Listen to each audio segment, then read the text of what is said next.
Hi, I'm Brent Stafford, and this is RegWatch by RegulatorWatch.com. The most dangerous nicotine products in America remain the easiest to buy, while less harmful alternatives like nicotine pouches face daunting political headwinds and continued regulatory resistance. It's a striking contrast between combustible tobacco products that are legal to buy everywhere in the country and less harmful products facing bans, restrictions, and fear. Joining us for part one of a three-part special series on nicotine pouches in America is Leigh Oyler, Vice President of Regulatory Affairs for Haypp Group, the leading online retailer of nicotine pouches in the United States. Leigh, thanks for joining us today on RegWatch. Thanks, it's good to be here. Before we begin, I'd like to thank Haypp Group for becoming a RegWatch supporter. We're excited to be expanding our coverage of nicotine pouches and the important public policy issues shaping this category. Leigh, you're no stranger to the battles over low-risk nicotine products. What first pulled you into the fight? Well, I've been working in the space for around 17 years now, really since the beginning of FDA regulation of the industry. And it built over time. I started off in tobacco harm reduction and really found a passion in it and have been pursuing it from a policy or government affairs standpoint ever since. So you were a smoker and then you're currently a vapor. What about nicotine pouches? Yeah, I'm part of the large cohort of teenagers who were smoking in 1997. Everybody smoked, all the adults, all the cool kids at the back of the bus, everybody smoked. I have since switched to vaping. I do use nicotine pouches on occasion. It's a product I'll switch to whenever I can't vape, but I know it is working for a lot of people who are even looking to transition away from vape. We see that in some of our data at Haypp as well. What makes nicotine pouches so appealing? I think they're appealing to consumers for a number of reasons. They're clean, they're discreet, they can replace that urge to go outside and to smoke or to vape in a setting where that may not be allowed. So I think for a lot of reasons, people find themselves swapping and then even sometimes accidentally switching. So it's the accidental switch. It happens at every stage of the continuum of risk. Yeah, well, it's something we've seen with vape as well, right? That lots of consumers report over time finding it to be a preferable experience and slowly but surely realizing they've switched entirely. Typically, that's going to involve something that doesn't taste like the cigarette you're going to leave behind. And so I would be remiss if I didn't also point out flavors play an important role in these products' appeal to adults as well. Tell us about Haypp and your online retail presence in the U.S. So Haypp is a global retailer, and we are nothing but online retailer of nicotine products. In the United States, that takes the form of nicotine pouches only. In different markets, we might have a wider selection of tobacco harm reduction products. Snus, for example, much bigger in the Nordics. But in the United States, we are solely focused on nicotine pouches. So your business is not small in the U.S., is it? It is growing, certainly along with the category. Globally speaking, Haypp has about 1 million consumers. In the US, I'd say we make up about a third of that number. And of course, that is growing every year as more and more adults are finding these products and switching to them. And some of your properties here in the U.S., they've been around for some time, back to 2009, and again, most recently, another one in 2019. Tell us about that. Yeah, so Northerner.com was started back in 2009 and provided a much wider array of smokeless products to American consumers. NicoKick began back in 2019, and the company has since focused both of the websites on nicotine pouches. So we've been in the US for about 17 years now as well, and I think that's important because this is a space where there's really zero margin for error. And what I would say is that we've got 16 years of understanding the market, of building a compliance structure that meets all the legal requirements in all the different states that we sell to. From a higher level, how much of the political and regulatory environment facing nicotine pouches today is a consequence of what happened with vaping? I think what we're seeing is a very similar dynamic repeat itself. Because I was working in government affairs back in 2015 and 2016, right around the time that really these products started to take off and get a lot of attention at the legislative level. Also, a substantial amount of backlash from the tobacco control world. And I think that is the dynamic that I'm seeing play out over and over again, where you see the same state level efforts start to come into play, heavy levels of taxation on the products, flavor bans, retail restrictions, just a lot of barriers that start to pop up that look exactly like the barriers that we were seeing in the vape category. So much so, in fact, that when I track state legislation, I am also tracking vapor legislation, not just pouches, because I know that as laws start to move through committees and in and out of chambers, pouches may get added to a bill that's meant to address e-cigarettes. So they often get entangled from a regulatory perspective, in a very practical way at the state level. Dragged in vape's wake, so to speak. Yes, unfortunately. I mean, what's difficult about it is that it's the same trusted public health voices that are saying it's the next Juul. That's what Zen is often called. Zen is the next Juul. And so when I am in a state talking about these issues, I have to go back to the data because I find that quite often I'm up against emotion, I'm up against fear, but it really is that the pouch is being painted as though it's going to be this next gigantic public health problem. We should get ahead of it. And the Juul comparison comes up a lot. I mean, it's hard to ask this without saying, let's bust out the science and, go toe to toe with tobacco control over it. But isn't there, just from a common sense point of view, an understanding that nicotine pouches are even lower risk than nicotine vapes? Yes. I mean, there is no inhalation, there's no combustion. There's the pouch is a very simple product from a production standpoint. It's just a few ingredients. It's a pouch with a substrate, nicotine, and flavoring inside of it. Very basic. And where with vapes, I think there was a lot of long-term data that hadn't yet been accumulated that really drove the fear mongering with those products. We don't know enough yet. I think with nicotine pouches, the opposite is quite true, where we do have a pretty good proxy for it already, and that is snus, which has been in many markets now for many decades. And the epidemiology on snus is pretty good from a harm reduction standpoint. And so I think if we get great epidemiological results from a product that has pasteurized tobacco inside, and we take out the tobacco and leave only the nicotine and the flavoring behind, wouldn't we get the same and or perhaps even a better public health outcome? So I think the very long history of oral tobacco use gives us a different basis from which to start to assess these products in terms of their potential for improving public health. That is, by the way, the argument that PMI essentially made, or Swedish Match made, whenever they asked the FDA to give them a modified risk designation for Zen. They used the exact same claim that they used for General Snus. Nicotine pouches by far have been widely heralded as being very low risk. The FDA, I love to point out this quote, whenever it announced its pilot pouch program last year, in a press release, the FDA said that the nicotine pouches fall at the other end of the risk continuum away from cigarettes. So as a category, the FDA has said this category is lower risk, which is incredible to me because to my knowledge, it's really the first time that a category-wide statement has been made like that, and it was just sort of dropped in this press release. Meanwhile, we have gotten an MRTP on one brand, but the FDA only gives MRTPs out to companies that file the application, go through a TPSAC, spend the money, and then deal with the post-market surveillance on the other side. So it remains to be seen if any other companies will pursue that claim as well, or any claim for that matter.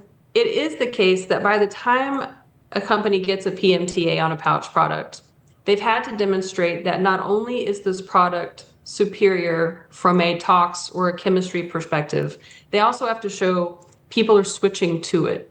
So they're already proving kind of the elements of that modified risk claim. It's better than a cigarette, and people are going to switch to it. So the FDA gave Zyn a marketing authorization back in, I believe it was January 2025. So it was about 18 months ago, and it's still the only brand. Getting the MRTP, so let's talk about that for a second. This allows certain specific communications to be made about the product with relation to risk.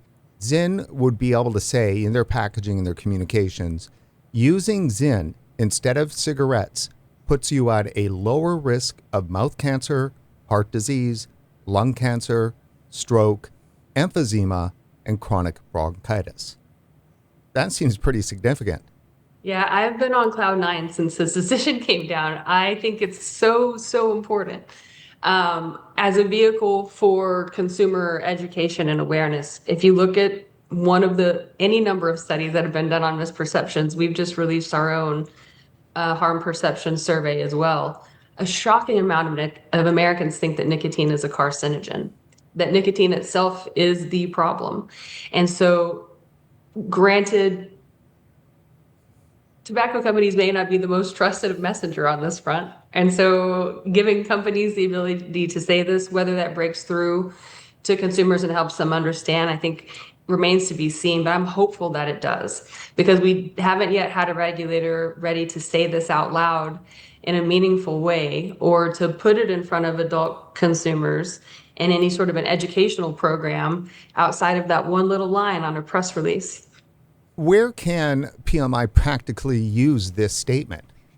Well, they're going to have marketing restrictions around, the audiences that this can be in front of. And certainly the FDA is going to be concerned with the idea that should youth see it, that they'll be enticed into using it because of the harm reduction messaging.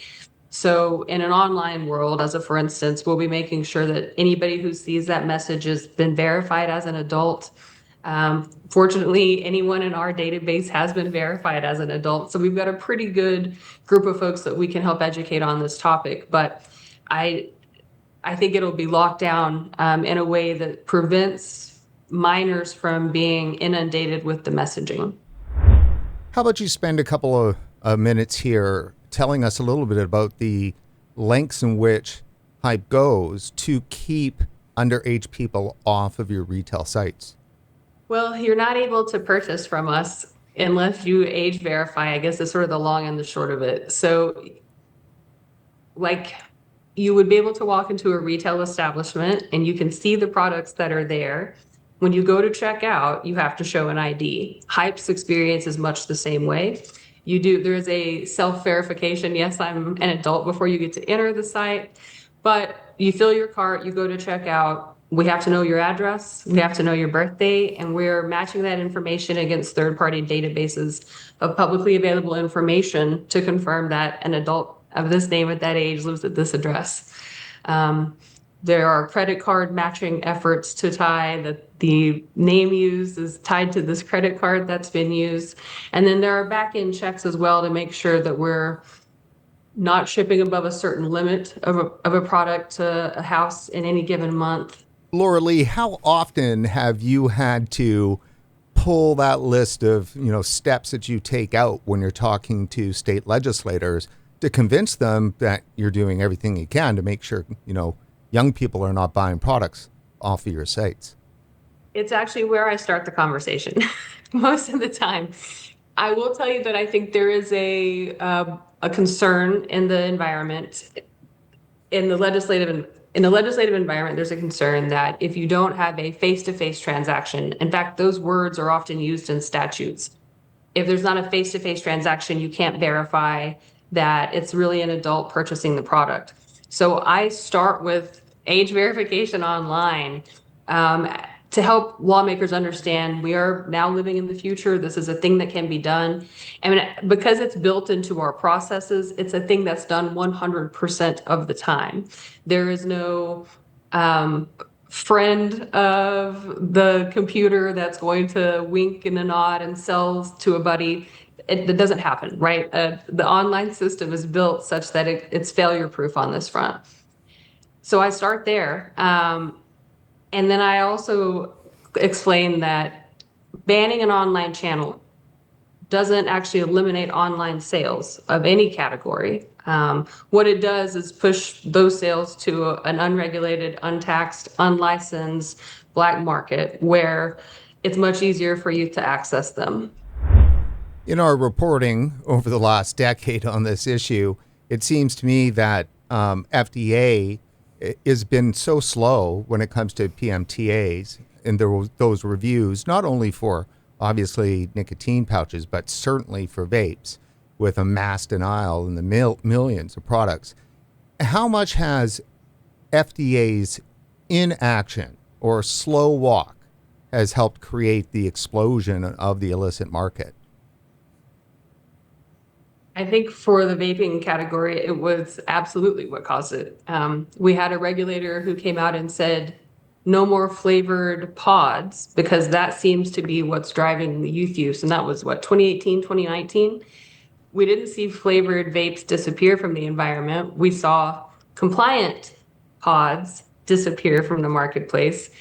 Consumers, though, and I love talking about this because to me it shows that how important the harm reducing options are in the marketplace. Consumers had clearly transitioned and they don't want to go back. And so they began sourcing their products outside of their normal channels.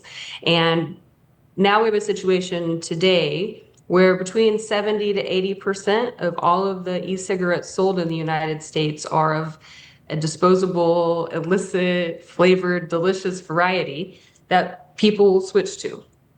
So the FDA, in making that decision and then following that decision with absolutely no authorizations in the next half decade. And when they did give authorizations, the products were at this point 5, 6, 7, 8 years old. I mean, the tech on the original Juul is over a decade old at this point, right? So you've got a regulator who is not keeping pace with the marketplace, either from a technology standpoint or from a preferences standpoint. No flavors until just this year had been authorized. Glass getting an authorization is meaningful, but we're going to need a few more of those to happen, I think, before you can begin to shift that massive amount of consumer interest in the unregulated channel back to a regulated one. Now, when it comes to the illicit market, how has that impacted nicotine pouches? Are you seeing counterfeit product, illicit sales, and so forth? I think you see a couple of different things in the US. Number one, you see an influx of pouches from other markets, either much higher strengths, different flavor profiles, different versions of US brands that are produced abroad. Those seem to be what are sold illegally most often in the US, at least if the warning letters from the FDA are any measure of what they're seeing. I've heard law enforcement say that they're finding counterfeit Zen that's gotten really good and really difficult to spot in the marketplace. So that is one thing that also makes me proud to work at Haypp. We have direct relationships with our manufacturers that allows us to source the product directly. And so it gives me every confidence that the products that we're selling are the authentic thing that the consumer is looking for. To be clear, though, however, FDA is not yet authorized anything else but Zyn as nicotine pouches. What do you think is holding that up? Well, On Plus got an authorization at the end of last year. I think it was December of last year. On Plus had 6 SKUs. It was a small number, or maybe it was 12, authorized. As a part of its pilot pouch program, there were at least 3 other SKUs, 3 other brands that were in that pilot pouch program, and we have heard nothing on that since December. So where we were supposed to get authorizations or decisions, at least on everything, it's gone quiet on a number of different products. I believe Zen Ultra was in that mix. BAT has a new Velo that's in that mix. And then Free and Alp from Turning Point Brands are both sitting there in that pilot program awaiting a decision. I've heard that, and certainly this was the case whenever the FDA issued a tranche of denials, gosh, was it 2023, I think, 2024 timeframe, there were a bunch of market denial orders that came out There were a bunch of lawsuits, and then the FDA appeared to slow to a crawl in terms of giving new authorizations. So historically, we've seen the FDA behave in this way where if there's active litigation, they tend to slow down the issuance of all decisions coming out of the Office of Science.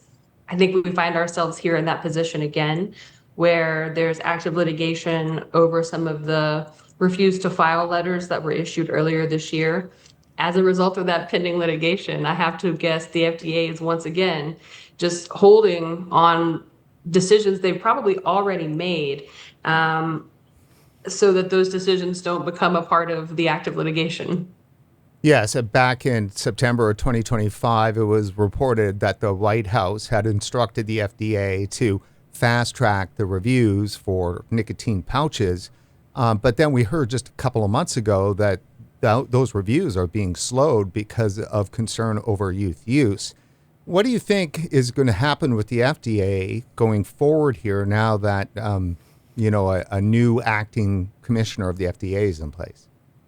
Well, I want to talk about that reporting for a second because we did get this unattributed quote from someone saying that the reason that these decisions were being held up was because of concerns over the NYTS data. The FDA has now released that data, and it shows that youth use of these pouches is 1.7%. Youth use of tobacco writ large is less than 2%, including smoking. And so I question that unattributed quote, because if the FDA was looking at the same numbers that they've just put out into the universe, I don't know how that could have been the concern. Now, Laura Leigh, Haypp's U.S. stores, you carry more products than just Zyn. You carry products that aren't yet have their authorization. Tell us about how that works. Yeah, so it's a complicated universe, especially with the FDA's new enforcement guidance that was just issued. I think many of us have been operating under, when I say many of us, I mean retailers, probably writ large, have been operating under enforcement discretion as we understood it since really 2020, whenever manufacturers were required for the first time to file PMTAs on their application, on their pending products. So many products that we sell have had PMTAs waiting since August 8th of 2020 with no decision from the agency. The agency has also not shown any will or appetite to enforce against those products continuing to be sold in that interim timeframe. Then we had a tranche in 2022, which were required once synthetic nicotine came under the FDA's purview. There, Congress required manufacturers to put a brand into the market and to file a PMTA within a 60-day window.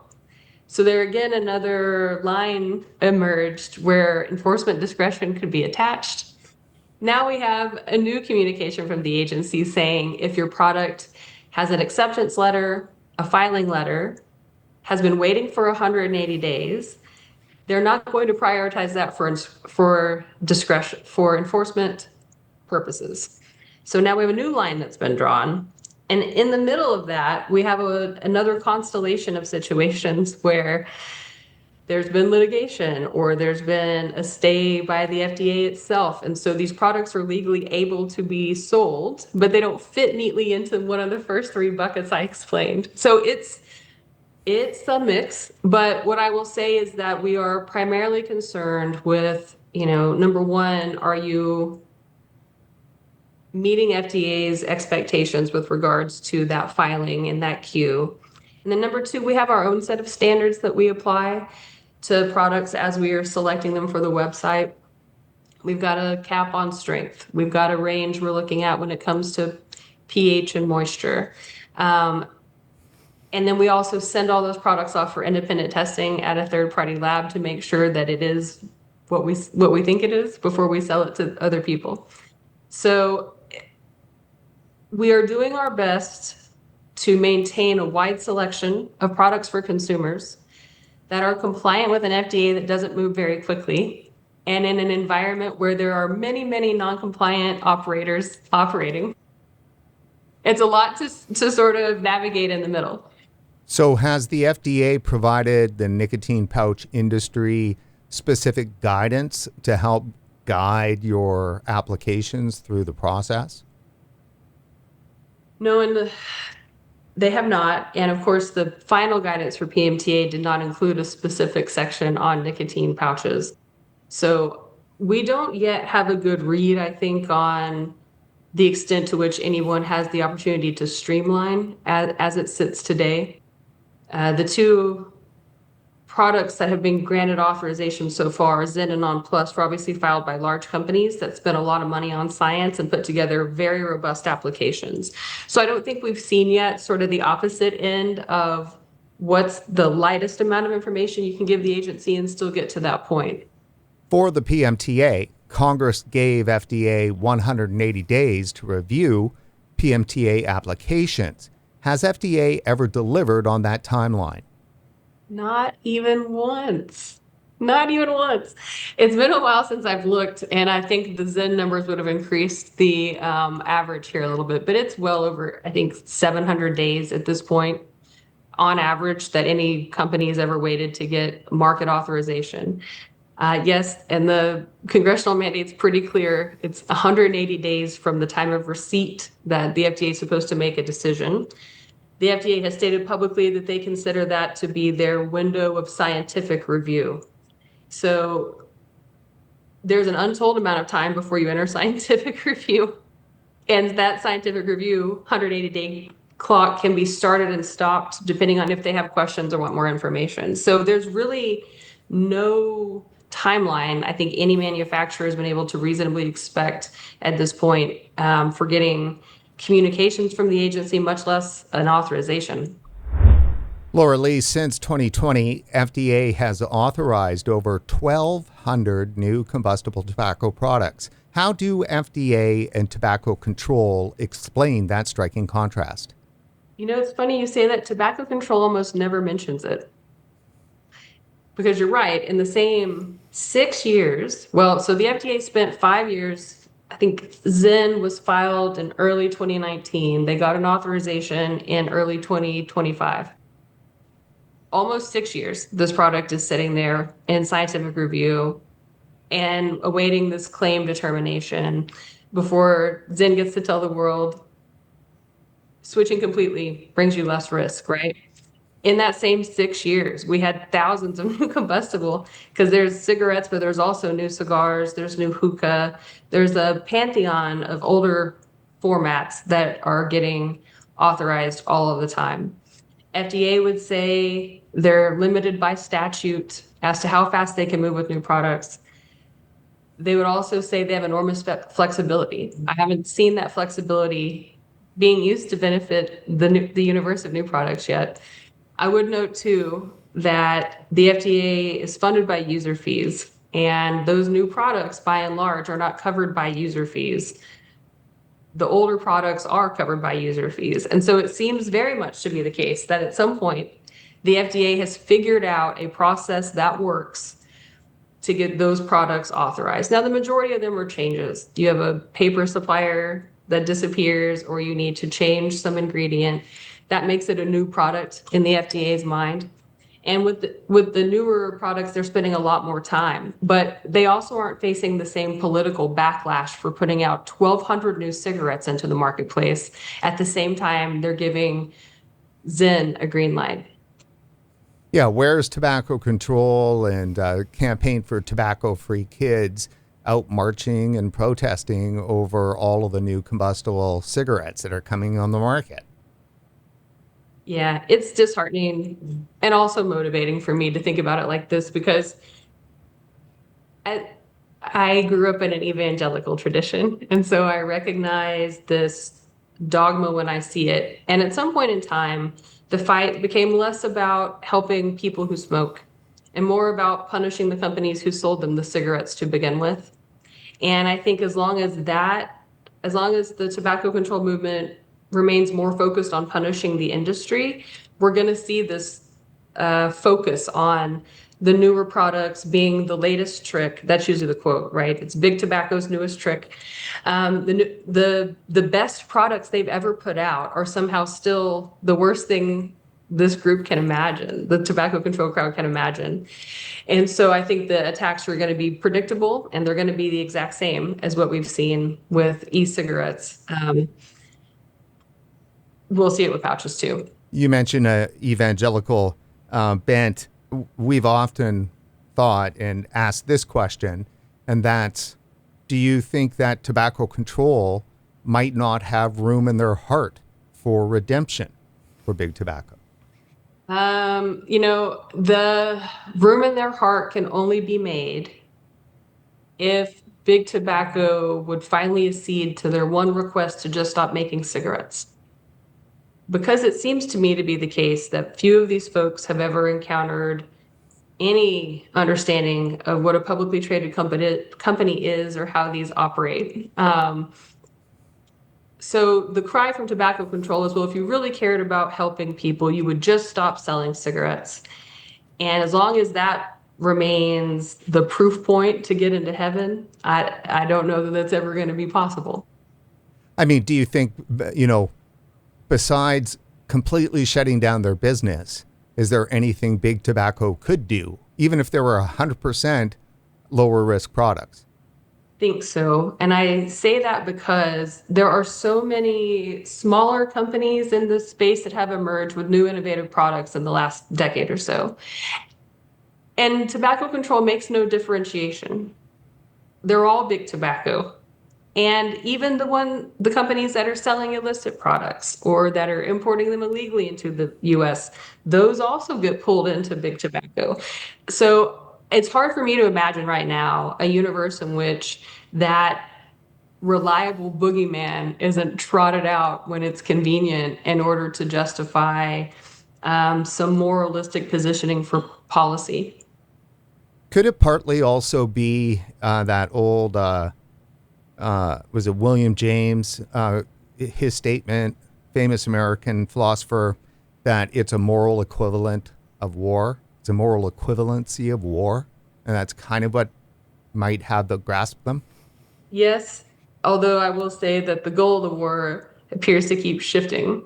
I noticed recently that the Truth Campaign has changed their slogan, and it's now freedom from nicotine. It used to be about smoking. So the goalposts have shifted in a way that keeps the war ongoing, and it's unnecessary. It's also, I think, confusing to the folks who try to set policy. And I'll give you an example. I was in Oregon this year working on some issues that cropped up out there. And a lawmaker asked me, because he had a tin of nicotine mints. And he said, how is this different? And I said, well, it's regulated by a different center of the FDA, but it's also a nicotine-based product. Same nicotine, by the way. And that baffled a lawmaker. He was like, why is it not, if this is, I got this online, I barely had to prove I was 18. There weren't all these back-end checks. It wasn't a problem. Why is this different? Well, the answer that it's really not different in terms of what is in the product and what it's intended to be used for. But because nicotine has this bifurcated regulatory strategy in the United States, it's easy to confuse the issue. I watch tobacco control do this all the time when they say, well, this product hasn't been approved for cessation. Well, no one's asking for that. That's actually not the path of regulation for those products. It's appropriate for the protection of public health. You don't hear those words uttered by tobacco control ever. I find it striking. The American Lung Association just came out with a very strong statement against the Zen MRTP. The same American Lung Association that wanted the FDA to regulate the tobacco industry, that fought for that outcome. Now here we are, 17 years later. Again, the FDA spent many, many years looking at the science of these products before they said what I think is obvious to everyone. If you don't burn it, it's less likely to get you lung cancer, right? And the American Lung Association took issue with that. So I think, again, that to me looks a lot like religion, where you just keep doubling down on the same position, no matter what new facts or circumstances might come your way. Yeah, it's like a teleology, right? They've got this end game that they've seen. Now the end game's changed now. It's now the eradication of nicotine, but it's along this path. So yeah, it's a teleology. Feels like we can have a rational conversation. And I think that's a very problematic place for public health to be, especially given what we've seen in this country in the last 6 or 7 years, where trust in public health has eroded in this country. People don't want to vaccinate their kids anymore. They're making all of these health-based decisions based on either confusing or conflicting information. They're turning away from those trusted government sources, and they're finding it more on the internet or from echo chambers that validate things they may already believe. And we've got measles outbreaks happening all of a sudden in this country. And so, not to conflate these things too much, but I do think there's an element here of public trust that gets violated when people that are entrusted to have the public's best interest in mind aren't telling the truth. And that is what I'm seeing with nicotine pouches. I'm seeing 80 people show up at a hearing to say what a big problem this is, how it's the next Zen, the next Juul, all the kids are using it. There's nicotine pouches littering all of the sports fields, and everyone's getting it online. That is the narrative that I walk into. And you have nurses and teachers and school counselors and students themselves show up to testify. I've seen this before. This was exactly what happened with vape, where it was the same sort of universe of concerned citizens, usually with a public health bent, who come out and say, this thing is evil, we have to fight it. And we're still seeing local and state public health authorities tell people that vaping is bad for them, that it's the same for them as continuing to smoke, that it's a worse choice, right?